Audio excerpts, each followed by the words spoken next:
तो आज का जो हमारा पेपर सेकंड है वो स्टार्ट होता है बेटा। पेपर सेकंड हमारा कौन सा है? Higher non coordinate. और ये जूलॉजी सेकंड पेपर की बात हो रही बीएससी फर्स्ट ईयर में हम लोग, ठीक है।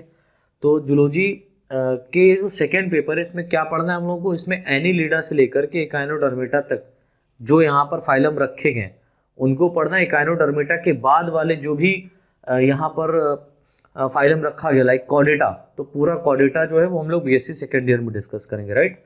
तो यहाँ पर पहला जो फाइलम हम लोग को डिस्कस करना है वो है फाइलम एनीलिडा। तो हेडिंग डाल दीजिएगा फाइलम एनीलिडा, ठीक है। तो संघ यहाँ पर एनीलिडा है, इसके बारे में डिस्कस करना है। और संघ एनीलिडा में भी हम लोग सबसे पहले इसके जनरल फीचर्स या जनरल कैरेक्टर के बारे में पढ़ेंगे, या salient feature, general character, general feature. तो जनरल कैरेक्टर क्या क्या है इसके, तो वो लिख लीजिए। पहला पॉइंट इसमें लिखें, इंपॉर्टेंट है। पहला पॉइंट लिखें, इस फाइलम में फाइलम कौन? Phylum Annelida. इस फाइलम में पाए जाने वाले एनिमल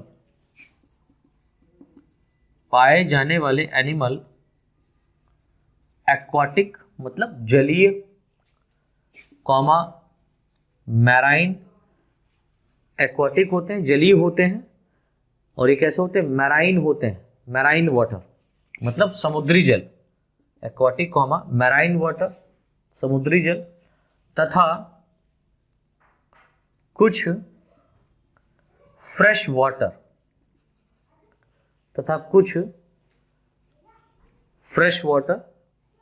व टेरेस्ट्रियल, तथा कुछ फ्रेश वाटर व टेरेस्ट्रियल में, दैट मीन्स स्थलीय। कैसे होते हैं? टेरेस्ट्रियल में बरो मतलब बिल, टेरेस्ट्रियल में बरोज बनाकर रहते हैं, बरोज बनाकर रहते हैं या बरो में रहते हैं। तो इस फाइलम के अंतर्गत जितने भी ऑर्गेनिज्म आते हैं वो कैसे होते हैं? एक्वाटिक होते हैं स्पेशली। और एक्वाटिक कैसे हो सकते हैं? या तो ये मैराइन वाटर में, अधिकतर ऑर्गेनिज्म है वो मैराइन वाटर में पाए जाते हैं, कुछ फ्रेश वाटर में भी पाए जाते हैं। और हम यहाँ पर देखेंगे कुछ ऐसे भी एनिलिड्स हैं जो आपके टेरेस्ट्रियल कंडीशन, स्थल में बरो बना करके रहते हैं, बिल बना करके रहते हैं। जैसे हम लोग एक मोस्ट एग्जांपल लेते हैं अर्थवॉर्म। तो अर्थवॉर्म क्या? केचुआ आपने देखा होगा, ये नम भूमि वाले स्थानों पर पाया जाता है और कहाँ रहता है? बिल बना करके रहता है, राइट। चलिए नेक्स्ट पॉइंट लिख लीजिए। इस फाइलम में पाए जाने वाले एनिमल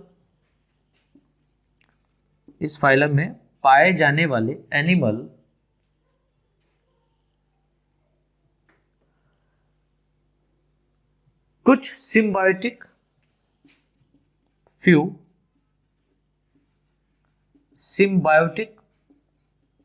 सहजीवन मतलब एक साथ, मतलब दो ऑर्गेनिज्म एक साथ, दो ऑर्गेनिज्म एक साथ मिलकर के, अलग अलग कहने मतलब अलग अलग स्पीसीज के दो ऑर्गेनिज्म आपस में मिलकर के क्या करते हैं? एक रिलेशन शो करते हैं, उसको हम लोग बोलते हैं सिम्बायोटिक रिलेशन। तो इस क्लास में पाए जाने वाले एनिमल कुछ सिम्बायोटिक तथा कुछ पैरासिटिक, परजीवी, पैरासिटिक प्रकार के होते हैं, पैरासिटिक प्रकार के होते हैं। अगला पॉइंट लिखे,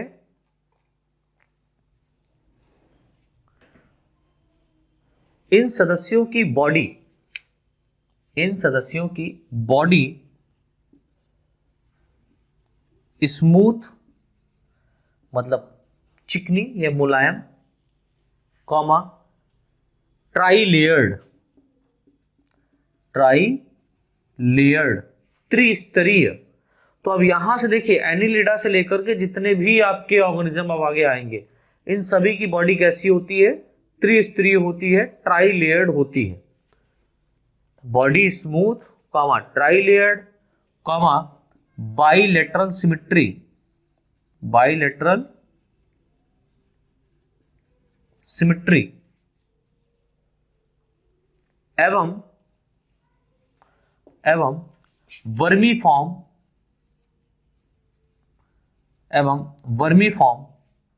के रूप में होती है, एवं वर्मीफॉर्म के रूप में होती है।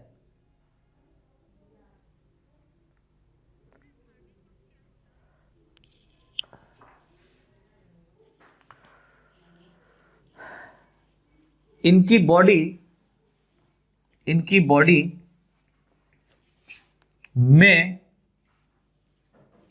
बॉडी में सेगमेंट्स पाए जाते हैं, इनकी बॉडी में सेगमेंट्स दैट मीन्स खंड पाए जाते हैं, जिस कारण इन्हें सेगमेंटेड एनिलिड्स, जिस कारण इन्हें सेगमेंटेड एनिलिड्स भी कहते हैं, जिस कारण इन्हें सेगमेंटेड एनिलिड्स भी कहते हैं। अगला पॉइंट लिख लीजिए,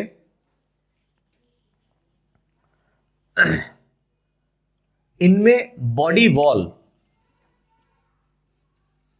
इनमें बॉडी वॉल यानी कि जो शारीरिक भित्ति है, इनमें बॉडी वॉल बाहर की ओर से क्यूटिकल यानी कि क्यूटिकल एक कवरिंग है, हार्ड कवरिंग है, जो इसके बॉडी वॉल दैट के रूप में कार्य करती है। बाहर की ओर से क्यूटिकल, कॉमा मध्य में एपिडर्मिस, मध्य में एपिडर्मिस तथा अंदर की ओर मसल्स लेयर, तथा अंदर की ओर यानी कि बॉडी की आंतरिक भित्ति की बात करें, अंदर की ओर मसल्स लेयर द्वारा कवर्ड रहती है, घिरी रहती है, मसल्स लेयर द्वारा कवर्ड रहती है। ठीक है, अगला पॉइंट लिख लें, इनमें body cavity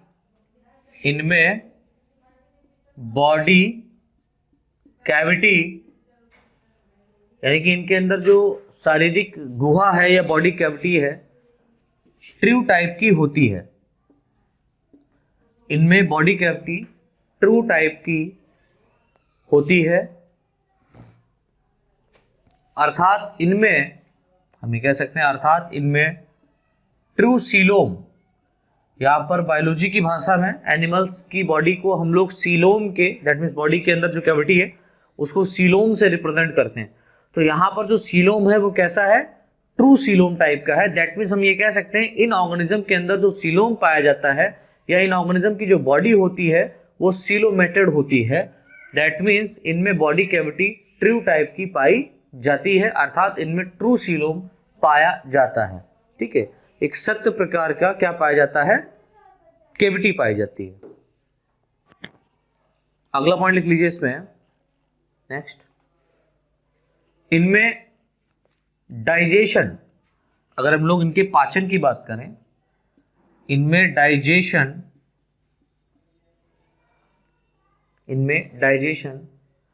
extra cellular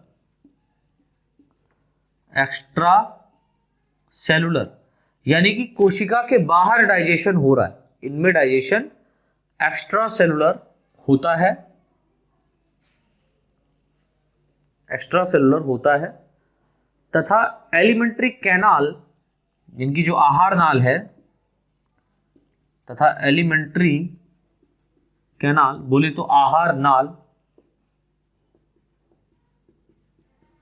elementary canal erect बोले तो सीधी, इनमें alimentary canal erect that mean सीधी होती है, जो कि बॉडी के सेंट्रल पार्ट, बीचों बीच भाग, जो कि बॉडी के बीचों बीच में पाई जाती है, सेंट्रल पार्ट में पाई जाती है।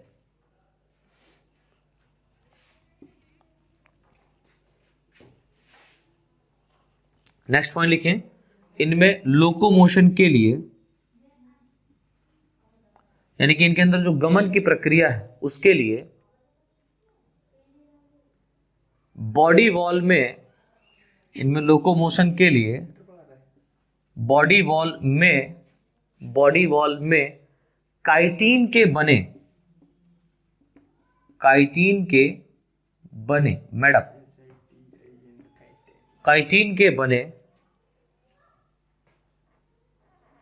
सीटी SETAE सीटी एंड पैरापोडिया, बहुत इंपॉर्टेंट है, सीटी एंड पैरापोडिया, यही आपको शॉर्ट नोट भी एग्जाम में आता है, तो आगे पढ़ाऊंगा सीटी और पैरापोडिया क्या है।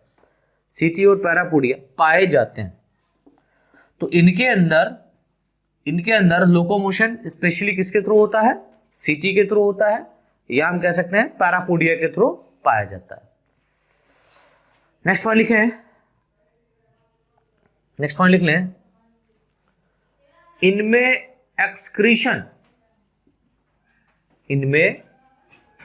एक्सक्रीशन एंड ऑस्मोरेगुलेशन, इनमें एक्सक्रीशन और ऑस्मोरेगुलेशन के लिए, इनमें एक्सक्रीशन और ऑस्मोरेगुलेशन के लिए एक विशेष प्रकार का ऑर्गन, एक स्पेशल टाइप का ऑर्गन दैट मीन्स अंग पाया जाता है, एक स्पेशल टाइप का ऑर्गन पाया जाता है जिसे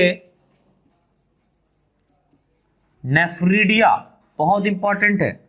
तो क्वेश्चन ये पूछा जाता है कि एनीलिड्स के अंदर एक्सक्रीशन किस ऑर्गन के सहारे होता है या किस ऑर्गन के सहायता से होता है, तो हम कहेंगे सर नेफ्रिडिया के सहायता से होता है। ठीक है, तो यहाँ पर एक्सक्रीशन और ऑस्मोरेगुलेशन का जो प्रोसेस है वो एक स्पेशल टाइप के ऑर्गन के द्वारा हो रहा है, जिसको हम लोग क्या बोल रहे हैं, नेफ्रिडिया कहते हैं। अगला पॉइंट लिख लें, नेक्स्ट पॉइंट, इस फाइलम में पाए जाने वाले एनिमल्स, किसमें, फाइलम एनिलिडा में, इस फाइलम में पाए जाने वाले एनिमल्स में, बहुत इंपॉर्टेंट है इसको याद रखना, में वेल डेवलप्ड सर्कुलेटरी सिस्टम बोले तो यहां पर क्या होगा, सर्कुलेशन होगा। वेल डेवलप्ड सर्कुलेटरी सिस्टम पाया जाता है, प्रेजेंट होता है, वेल डेवलप्ड सर्कुलेटरी सिस्टम पाया जाता है, तथा इनमें ब्लड का कलर, ये भी याद रखना, तथा इनमें ब्लड का कलर रेड होता है due to present in haemoglobin, haemoglobin की प्रेजेंस के कारण क्या होता है, इनका ब्लड का कलर रेड होता है, किसका, फाइलम एनिलिड्स में पाए जाने वाले ऑर्गेनिज्म का। इसके बाद जैसे ही आप आर्थ्रोपोड में एंट्री करेंगे, एनिलिड्स के बाद में आर्थ्रोपोडा में जाएंगे, तो वहां पर ब्लड का कलर चेंज हो जाता है, राइट, कलरलेस टाइप का होता है। अगला पॉइंट, क्यों होता, किस लिए होता, वहां जानेंगे, अभी यहां जान लो इसके बारे में। देखिए, इनका नर्वस सिस्टम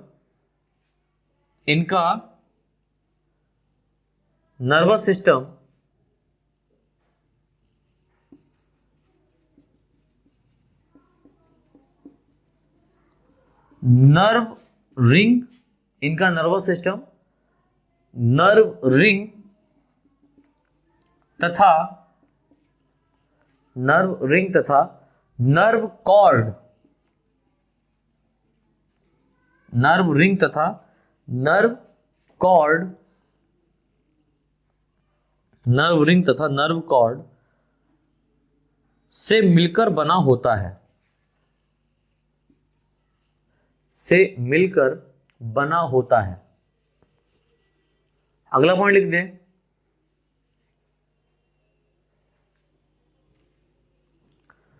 इस फाइलम में पाए जाने वाले मेंबर,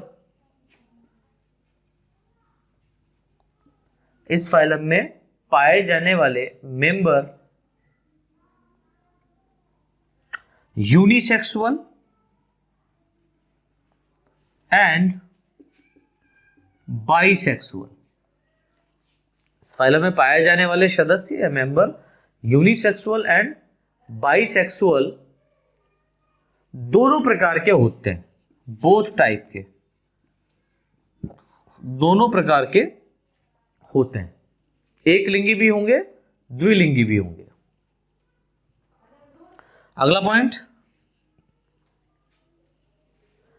इन सदस्यों में डेवलपमेंट, अगर हम इनके विकास की बात करें, इन सदस्यों में डेवलपमेंट इनडायरेक्ट, अप्रत्यक्ष, इसको हिंदी में कहते हैं, इन सदस्यों में डेवलपमेंट इनडायरेक्ट बोले तो अप्रत्यक्ष प्रकार का होता है, अप्रत्यक्ष प्रकार का होता है।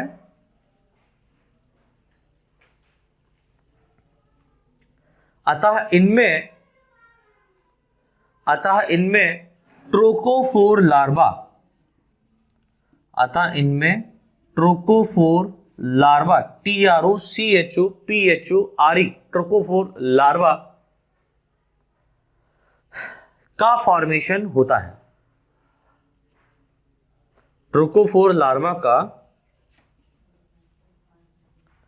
फॉर्मेशन होता है। लेकिन ये खास बात है, आप इसको अंडरलाइन या हाइलाइटर से हाईलाइट कर लेना, लेकिन इनमें इंटरनल फर्टिलाइजेशन होता है, यानी कि आंतरिक जनन, या हम कह सकते हैं आंतरिक निषेचन, सॉरी, इनमें इंटरनल फर्टिलाइजेशन, आंतरिक निषेचन होता है। तो ये खास बात यहां पर क्यों है, क्योंकि आप देखिए जानते हैं कि अगर किसी ऑर्गेनिज्म में, अभी जो हम लोग प्रिमिटिव लोअर टाइप के जो भी ऑर्गेनिज्म पढ़ के आए हैं, उनमें हम लोगों ने देखा क्या कि जो फर्टिलाइजेशन होता है बेटा वो एक्सटर्नल टाइप का होता है। दैट मीन्स दोनों गैमीट्स क्या होते हैं, दोनों ऑर्गेनिज्म के गैमीट्स क्या होते हैं, वाटर के अंदर रिलीज हो जाते हैं और वाटर में आपस में फ्यूज होकर के ये फर्टिलाइजेशन की क्रिया करते हैं। This process are also called as external fertilisation.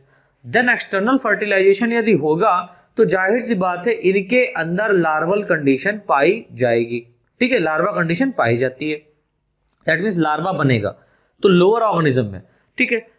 तो ऐसा जो डेवलपमेंट है, ऐसा जो विकास है, जहां पर बॉडी के बाहर गैमीट रिलीज किए गए हैं, बॉडी के बाहर गैमीट का फ्यूजन हो रहा है, बॉडी के बाहर गैमीट जाइगोट से बनकर के एम्ब्रियो में चेंज हो रहा है और बॉडी के बाहर ही ये एम्ब्रियो लार्वा में चेंज होकर के मेटामॉर्फोसिस की क्रिया द्वारा एक एडल्ट में चेंज हो जाता है। तो यहां पर ये जो विकास हुआ है, ये जो डेवलपमेंट हुआ है, इस डेवलपमेंट को हम लोग बोलते हैं इनडायरेक्ट डेवलपमेंट। इनडायरेक्ट डेवलपमेंट बोले तो ऐसा डेवलपमेंट जिसमें लार्वा कंडीशन पाई जाती है। इसी का अपोजिट होता है डायरेक्ट डेवलपमेंट। डायरेक्ट डेवलपमेंट कहने का अर्थ होता है जिसमें लार्वा नहीं पाया जाता है। समझ में आ रहा है? यहां पर देखिए मैंने बताया इनडायरेक्ट डेवलपमेंट अधिकतर उन प्राणियों में होता है, उन ऑर्गेनिज्म में होता है जिनके गैमीट्स क्या होते हैं बॉडी के बाहर रिलीज हो। लेकिन यहां पर क्या हुआ, पूरा स्टेटमेंट चेंज हो गया। क्या चेंज हो गया कि ये जरूरी नहीं है कि बॉडी के बाहर ही गैमीट का फ्यूजन हो और उसके बाद में क्या हो, लार्वा बने। ये जरूरी नहीं है। क्यों? क्योंकि ये बायोलॉजी है, बायोलॉजी में सब कुछ पॉसिबल है। यहां पर क्या हो गया, यहां पर उल्टा हो गया। फर्टिलाइजेशन जो है वो बॉडी के अंदर हो रहा है। दैट मीन्स जो गैमीट बनने हैं फीमेल और मेल के, वो बॉडी के अंदर बनने हैं और मेल का स्पर्म जो होता है वो फीमेल बॉडी के अंदर जाकर के एग को फर्टिलाइज करता है। फिर एग क्या होता है, बॉडी के बाहर निकलता है, दैट मीन्स इंटरनल फर्टिलाइजेशन यहां पर हुआ। बॉडी के अंदर गैमीट मिल रहा है, पानी में नहीं मिल रहा है, तो बॉडी के अंदर अगर यदि गैमीट मिल रहा है तो उसको हम लोग बोलते हैं इंटरनल फर्टिलाइजेशन। बॉडी के बाहर मिल रहा है, गैमीट्स का फ्यूजन हो रहा है, तो उसको एक्सटर्नल फर्टिलाइजेशन कहते हैं। एक्सटर्नल फर्टिलाइजेशन में क्या होता है, लार्वा बनता है, लेकिन इंटरनल फर्टिलाइजेशन में लार्वा नहीं बनता है। लेकिन ऐसा पॉसिबल नहीं, क्यों? क्योंकि इंटरनल फर्टिलाइजेशन यदि हुआ है तो ये जरूरी नहीं कि लार्वा बने या ना बने, लार्वा बनेगा कब, जब बॉडी के बाहर ये फर्टिलाइज्ड एग को रिलीज किया जाता है। तो यहां पर इंटरनल फर्टिलाइजेशन के साथ साथ क्या हुआ कि इनडायरेक्ट डेवलपमेंट हो रहा। वाई इनडायरेक्ट डेवलपमेंट बोले तो इंटरनल फर्टिलाइजेशन हुआ, फर्टिलाइज्ड एग को बॉडी के बाहर रिलीज किया गया और एक लार्वा बनेगा जिसका नाम है ट्रोकोफोर लार्वा। कॉमन लार्वा है, एनिलिड्स में कॉमन लार्वा है, इसलिए ट्रोकोफोर लिखा हुआ है। ट्रोकोफोर लार्वा यहां पर बनता है, ठीक है, इस बात को याद रखना। नेक्स्ट पॉइंट लिख लीजिए, लास्ट जो पॉइंट इसका है, इन सदस्यों में रीजनरेशन की क्षमता,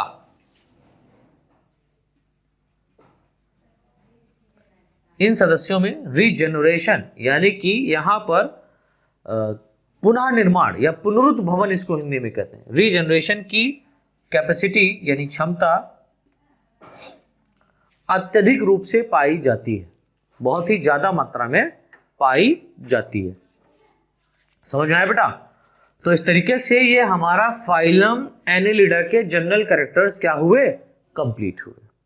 चलो अब इसके आगे हम लोग देखेंगे कल।